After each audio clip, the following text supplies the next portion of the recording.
Ya itu mama kerja ini loh dek kerja di hotel. Mama kerja di hotel bintang 5 di Medan sana, bersih-bersihin lantainya, toilet gitu, jadi cleaning service gitu loh. Oh, bagi duit, Mak.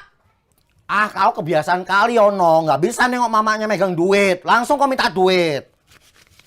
Nah, Ih, betul ini, Mak.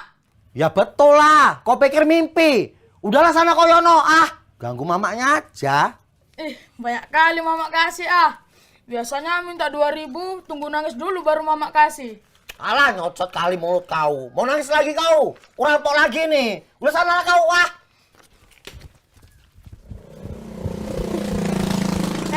Mamamu mana? Oh, ditanya diam aja. Kak, oh kak, kak. Bising.